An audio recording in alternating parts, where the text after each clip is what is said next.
চামগুৰি সত্ৰ এইখন চামগুৰি সত্ৰ 1663 খ্ৰীষ্টাব্দত আহোম ৰজা চক্ৰধৰ সিংহনীয় প্ৰতিষ্ঠা এখন সত্ৰ তেতিয়াই প্ৰথমজন সত্ৰাধিকাৰ আছিলে চক্ৰপাণি আতা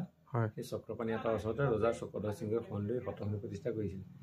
এজোপা চামগছ আছিলে সেই চামগছজোপাৰ তলতে সত্ৰখনি প্ৰতিষ্ঠা কৰাৰ কাৰণে নাম দিছিলে চামগুৰি সত্ৰ আৰু সত্ৰখনৰ মূল বৈশিষ্ট্য হৈছে জগতগুৰু শ্ৰীমন্ত শংকৰদেৱৰ মুখাশিল্প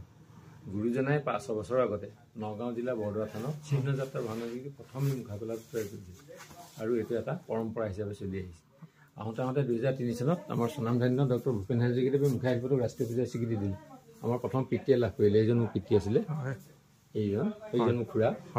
এই তামৰ পত্ৰ পালে এইখন তামৰ পত্ৰ আছে আব্দুল কালামৰ পৰা সেই বঁটা লোৱা মুহূৰ্ত এটা বাজপেয়ী গ্ৰাবন উপহাৰ দিলে 13 চনত পালে প্ৰণৱ বৰা শিল্পী বঁটা তাৰপাছত আমি সিদিনা গ'লো হায়দৰাবাদতে দ্ৰৌপদী মুৰ্মু মেডামৰ লগত সাক্ষাৎকাৰ হ'ল তেতিয়াৰ পৰাই মানে বিশ্বৰ লোক আহিব ল'লে মানে আৰু আমাৰ মুখা বনোৱা পদ্ধতি যিটো আমি প্ৰথমতে বাঁহৰ কাঠিয়ে কৰোঁ তাৰ ওপৰত কুমাৰ মাটি দি কাপোৰ মাৰিম তাৰপিছত এইটো শুকুৱাই লৈ গৰু গোবৰৰ চেহেৰা বনাম আকৌ চেহেৰাটো হোৱাৰ পিছত আকৌ কুমাৰ মাটিৰে কাপোৰ মাৰিম তাৰপিছত ৰওঁ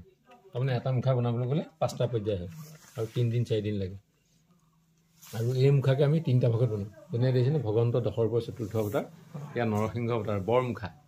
তাৰ কাষতে আছে এইভাগ নৰসিংহ ইয়াৰ লুটুকৰি মুখা আৰু এইবিলাক হ'ল মুখা এমিলে এইবিলাক পিন্ধি লওঁ সীতাখন বালিবত যদি হনুমানৰ মুখাত পিন্ধিলে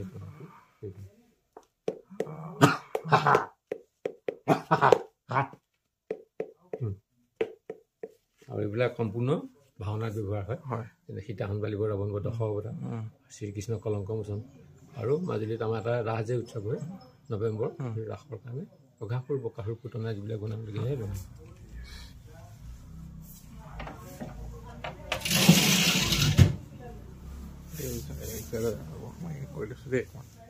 এইবিলাক বিভিন্ন সজাই থোৱা মুখা আছে এইটো কবন্ধৰ আখ্য ৰামায়ণ কাহিনী এইটো হাত দীঘল যে এইটো কণভূত বুলি কয় মোৰ নাই বুকুতে চকু বুকুতে নাক বুকুতে কাণ বাকী এইবিলাক আৰু এয়া নৰসিংহ অৱতাৰ বৰাহ অৱতাৰ বাকী চব নৰসিংহই আছে সৰহকৈ ই আছে কুম্ভকৰ্ণ